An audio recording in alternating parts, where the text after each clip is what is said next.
آقا علیہ السلام نے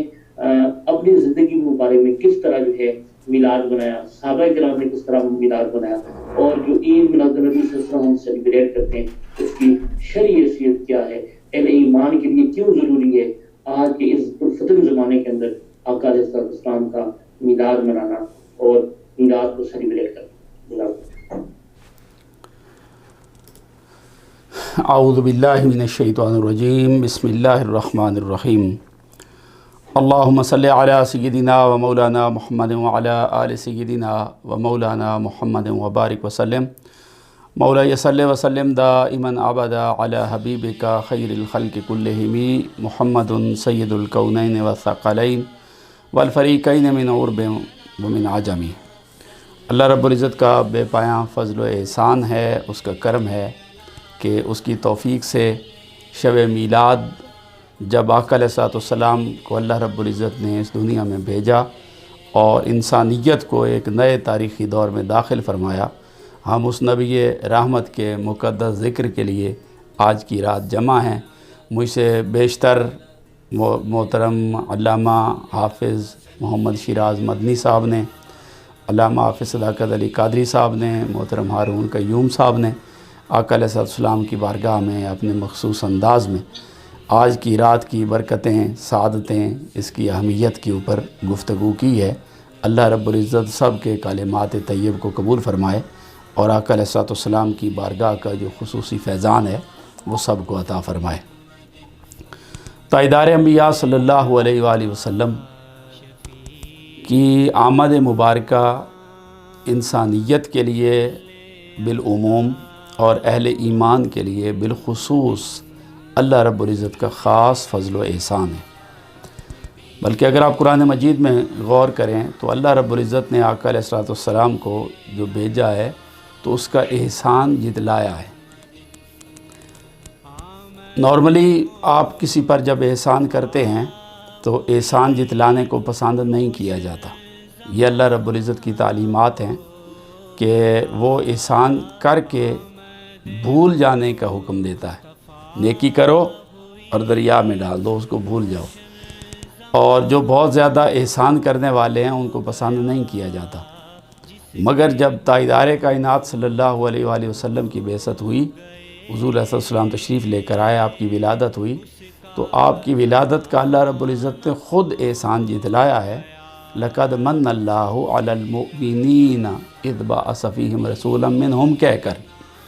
تو گویا آقا علیہ السلام کی ولادت باسعادت جو ہے یہ کوئی عام ولادت باسعادت نہیں ہے، اس کا اللہ رب العزت نے انسانیت پہ احسان کیا ہے۔ مگر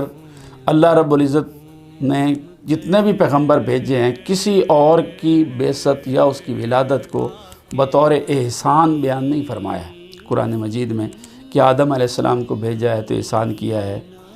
یا نوح علیہ السلام کو بھیجا ہے، یا ابراہیم علیہ السلام کو بھیجا ہے، اسحاق علیہ السلام کو بھیجا ہے، حضرت اسماعیل علیہ السلام کو بھیجا ہے، حضرت یعقوب علیہ السلام کو بھیجا ہے، یوسف علیہ السلام کو بھیجا ہے۔ تو کئی انبیاء علیہ السلام آئے، حضرت زکریا علیہ السلام آئے، حضرت یحییٰ علیہ السلام آئے، حضرت سلیمان علیہ السلام تشریف لے کے آئے، حضرت سیدنا عیسیٰ علیہ السلام آئے، حضرت موسیٰ علیہ السلام، ان کے بھائی حضرت ہارون علیہ السلام، کئی انبیاء اللہ پاک نے بھیجے،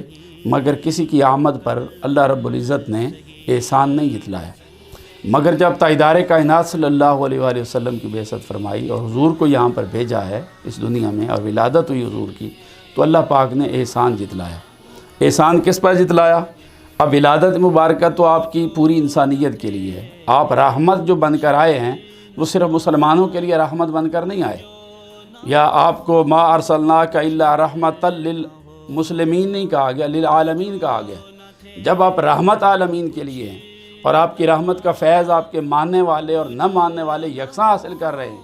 اور نہ ماننے والوں پر آپ کی رحمت کا سب سے بڑا فیض یہ ہے کہ وہ گناہ بھی کر لیں تو آج ان کی صورتیں مسخ نہیں ہوتی، ان کو خنازیر نہیں بنایا جاتا، بندر نہیں بنایا جاتا، چہرے مسخ نہیں ہوتے، ما کان اللہ لیعذبہم وانت فیہم کا فیض جاری ہوتا ہے، اور اللہ رب العزت ان کی صورتیں نہیں بدلتا۔ تو یہ آقا علیہ السلام کی رحمت کا فیض تو ان کو بھی مل رہا ہے جو نہیں مانتے۔ آپ عالمین کے لیے رحمت بن کر آئے، مگر جب آپ کی ولادت مبارکہ کے اوپر احسان جتلانے کی بات آئی تو اللہ رب العزت نے یہ نہیں فرمایا لقد من اللہ علی الناس،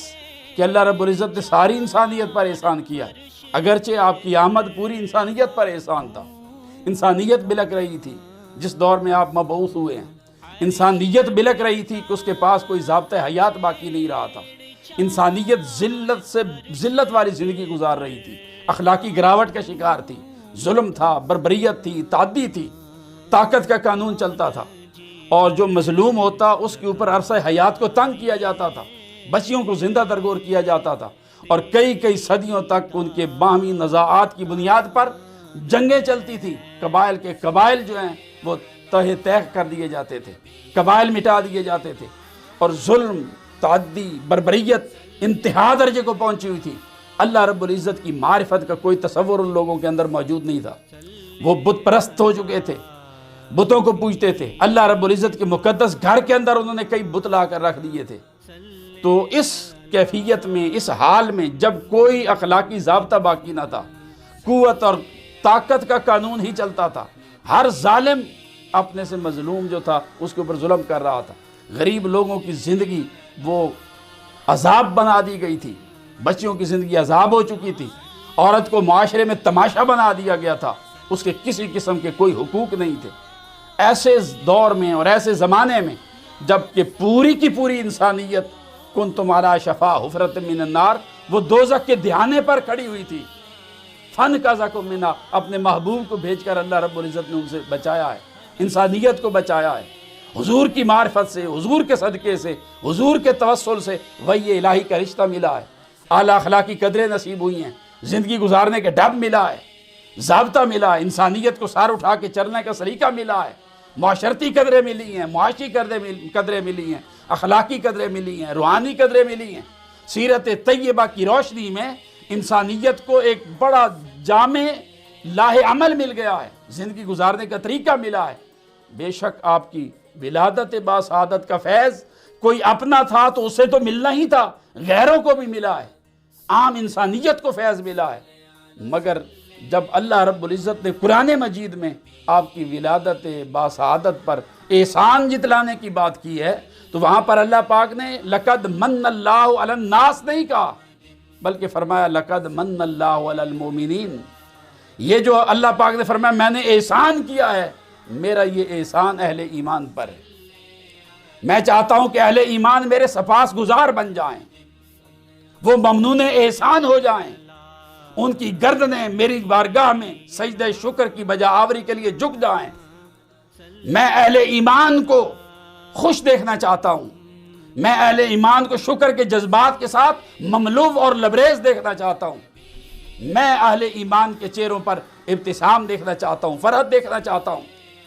اس لیے فرمایا کہ میں یہ احسان جو جتلاتا ہوں پوری انسانیت پر نہیں، صرف اہل ایمان پر جتلاتا ہوں۔ یہ اہل ایمان ہوں گے جو اس چیز کو ریئلائز کریں گے، اس کی اہمیت کو سمجھیں گے، اور میرے محبوب علیہ السلام کی آمد پر فَبِذَلِكَ فَلْيَفْرَحُوا، وہ فرحت کے پیکر بن جائیں گے، وہ فرحت کا اظہار کریں گے، قمقمے روشن کریں گے، وہ جلوس نکالیں گے، لوگوں میں کھانے تقسیم کریں گے، ورائم کریں گے، مبارکبادیاں ہوں گی، اور میرے محبوب کے دن کو وہ ایک عید کے طور پر سیلیبریٹ کریں گے اور منائیں گے۔ تو آقا علیہ السلام کی ولادت باسعادت یہ پوری انسانیت پر اللہ کا فضل و رحمت ہے، مگر اہل ایمان پر تو یہ خاص کرم ہے۔ اہل ایمان سے اللہ رب العزت نے شکر گزاری کا تقاضا کیا ہے، احسان کر کے جتلایا ہے، اور احسان جتلانے کا صرف ایک مقصد ہوتا ہے کہ اگلا بندہ وہ ممنون احسان رہے۔ وہ جب بھی سامنے آئے، آپ کسی پر احسان کرتے ہیں، احسان اس لیے جتلاتے ہیں تاکہ جب وہ بندہ سامنے آئے تو وہ آپ کا شکر گزار ہو، اور آپ کا شکریہ ادا کرتے ہوئے کہے کہ جی آپ کا بہت شکریہ، مہربانی، میں تو کرپٹ ہونے والا تھا، بینک کرپٹ ہونے والا تھا، اس وقت میں تو مر رہا تھا، آپ نے احسان کر کے مجھے بچایا ہے۔ جب کوئی احسان جتلاتا ہے تو اگلے بندے سے یہ جذبات کے کلمات سننا چاہتا ہے، شکر گزاری کے کلمات سننا چاہتا ہے۔ تو اللہ رب العزت نے جب احسان جتلایا ہے تو اللہ رب العزت اہل ایمان سے چاہتا ہے کہ وہ اس کے محبوب علیہ السلام کی آمد پر اس کا شکریہ ادا کریں، خوشی کا، ابتسام کا اظہار کریں، قمقمے روشن کریں، محفلیں سجائیں، اور خاص اہتمام کے ساتھ آقا علیہ السلام کی آمد کی خوشیاں منائیں۔ تو یہ خاص تقاضا ہی اہل ایمان سے ہے، لہٰذا اہل ایمان اس کو مناتے اور کرتے ہیں۔